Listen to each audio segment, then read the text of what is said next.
ETF index mutual funds నేర్చుకుని stock మార్కెట్లో రాణించాలనుకుంటున్నారా? వెంటనే ఈ నెంబర్కి కాల్ చేయండి. నమస్కారం. కార్తీక పురాణం 23వ భాగంలోకి వచ్చాం. అగస్త్య మహాముని, అత్రి మహాముని వీళ్ళిద్దరి యొక్క సంభాషణలో మనము పురంజయోపాఖ్యానం కథ వింటున్నాం కదా. తర్వాత ఆయన అడుగుతున్నారనమాట, అత్రి మునీంద్ర, పురంజయుడు యుద్ధమందు జయం పొందిన తర్వాత ఏం చేశాడో చెప్పమన్నారు. సాధారణంగా ఈ యుద్ధాల్లోనూ వాట్లలోనూ జయించిన తర్వాత ఏం చేస్తారు? విజయోత్సవాలని చేసుకుంటారు. ఈ విజయోత్సవాల్లో మొట్టమొదట ఇట్లాంటి విజయాన్ని ప్రాప్తింపజేసినందుకు భగవదారాధన విశేషంగా చేస్తారు. తర్వాత నగరంలో ఉన్న బ్రాహ్మణోత్తములందరినీ గౌరవిస్తారు. ఈ విజయ యజ్ఞాలు కొన్ని రకాలు చేస్తారు. దాన ధర్మాదులు విశేషంగా చేసి విందులు వినోదాలు నృత్యగానాదులతోటి జనాలు ఎప్పుడు జరిగేదనమాట. ఒక రాజ్యంలో విజయం సాధించిన తర్వాత జరిగే కార్యక్రమాలు అవి. ఈయన ఎందుకంటే పురంజయుడు మొట్టమొదట ధర్మ మార్గంలో లేడు, అధర్మ మార్గావలంబిగా ఉన్నాడు. తర్వాత బోధింపబడి విష్ణు పూజన చేసి కార్తీక మాస వ్రతాలని ఆచరించి యుద్ధంలో జయించాడు.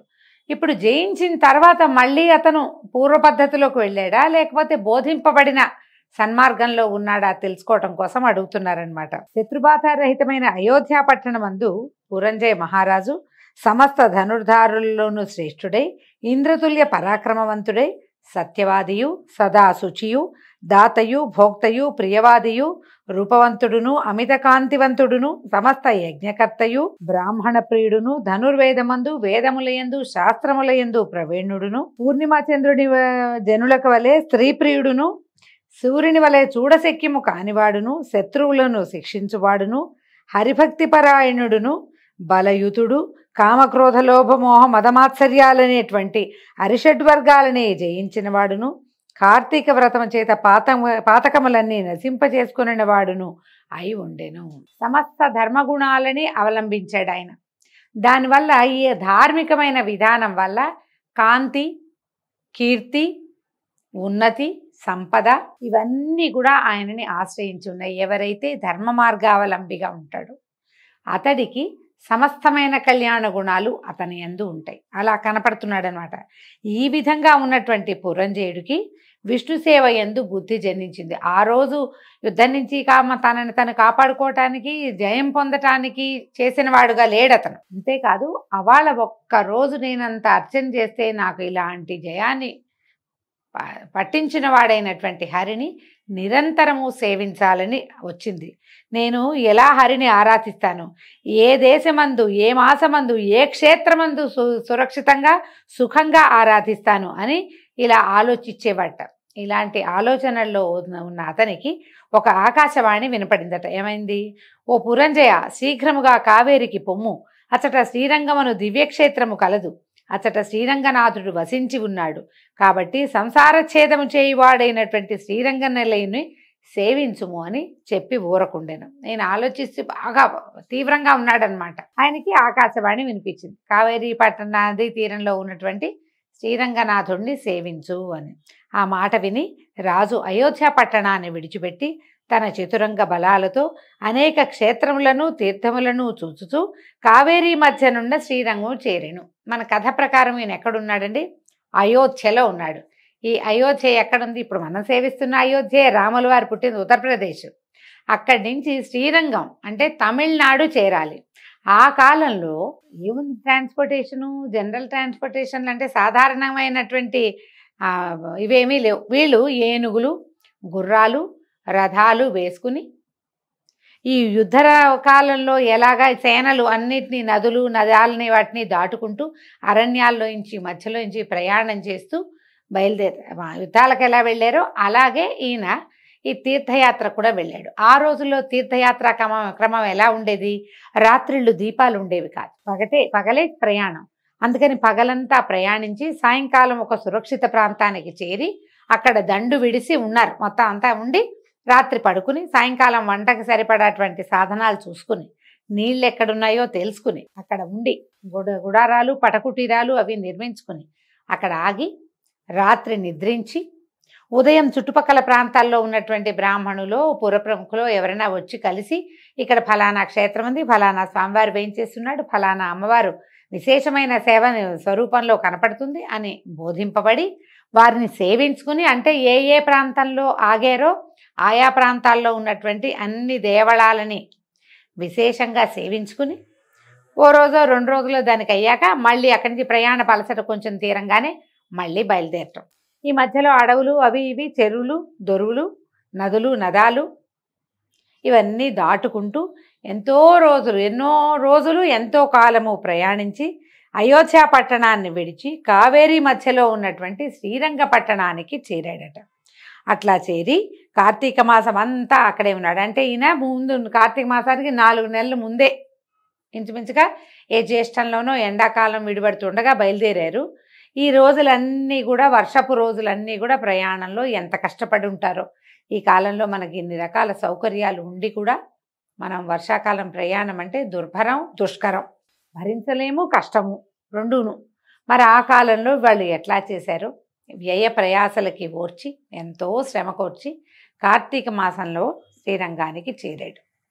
చేరిన తర్వాత మొత్తం కార్తీక మాసం అంతా అక్కడే ఉండి శేషసాయి అయినటువంటి శ్రీరంగనాథుడిని సేవించుతూ పూజించుతూ కార్తీక వ్రతాన్ని చేసుకున్నాడట. ఎందుకు కార్తీక వ్రతంలో? ఈ కార్తీక పురాణంలో మనకు ప్రఖ్యాతంగా చెప్పబడింది ఏమిటి?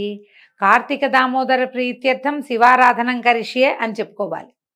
కార్తీక దామోదర ప్రీత్యర్థమే విష్ణువారాధనం, సాలగ్రామారాధనం, దీపదానం, బ్రాహ్మణ భోజనంచ సమస్తమైనవి కార్తీక దామోదర ప్రీత్యర్థమే చేయవలసినటువంటి విధి ఉన్న కార్తీకంలో స్వయంగా దామోదరుడే నిద్రాముద్రాభిరాముడుగా వెలసి ఉన్నటువంటి శ్రీరంగంలో ఈ కార్తీక మాసం పూర్తిగా అక్కడ స్వామిని సేవించుకుంటూ కావేరీ నది స్నానం చేస్తూ స్వామివారిని సేవిస్తూ విశేషంగా ఈ పురంజేయుడు గడిపాడట. కృష్ణ కృష్ణ అని గానం చేస్తూ గోవింద వాసుదేవాన్ని నిరంతరము కీర్తిస్తూ విష్ణు పూజా పరాయణుడై స్నానదాన జప హోమములు దేవాభిషేకములు చేయుచు నాగసాయిని విధియుక్తంగా ఆరాధించి మాసమంతయు ఇట్లు వ్రతాన్ని సల్పి మాసాంతమందు ఉద్యాపన చేసి తన పట్టణమునకు బయలుదేరను. మళ్ళీ కార్తీక మాసంలో చివరికి అయిపోగానే పాడ్యం నాడు మార్గశిర శుద్ధ పాడ్యమి విధి తదియల్లో బయలుదేరాడట. మధ్యనున్న దేశాలు వెళ్ళేటప్పుడు కొన్ని చూశాడు, వచ్చేటప్పుడు కొన్ని చూసుకున్నాడు. మధ్యలో ఉన్న అనేక దేశాలని చూచుచూ సమృద్ధమైన తన దేశమునకు పోయి అందున్నటువంటి అయోధ్య పట్టణాన్ని చూశాడు. అక్కడికి వెళ్ళాడు.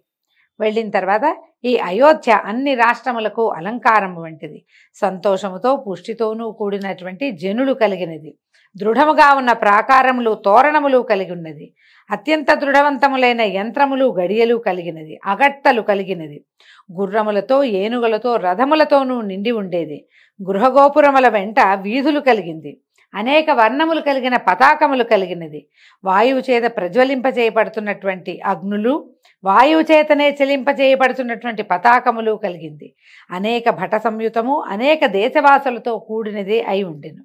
అచట బ్రాహ్మణులు సర్వశాస్త్రవేత్తలు, క్షత్రియులు శత్రు సైన్య భేదకులు, వైశ్యులు సర్వరత్న దాతలు, శూద్రులు సర్వసంపదలను అనుభవించువారుగా ఉండే. చాతుర్వర్ణాల వాళ్ళు అమోఘంగా ఉన్నారు, సంపదతో కూడి ఉన్నారన్నమాట. అచట స్త్రీలందరూ సుందరులు, హంసల వలను ఏనుగుల వలను నడుచువారు, చెవుల వరకు ఉండేటువంటి విశాలమైన నేత్రాలు కలిగిన వారు, చక్కని అందమైన శరీరాకృతి కలిగిన వాళ్ళు, మంచి వస్త్రములు, సమస్త భూషణ భూషితులుగాను సౌందర్యవంతులైన స్త్రీలతోటి నిండి ఉందట అయోధ్య నగరం. అతడి వేశ్యలు అంటే బహుశా గణికావృత్తిలో ఉండేవాళ్ళు, కొంతమంది రాజనర్తకులు కూడా ఉండేవాళ్ళు.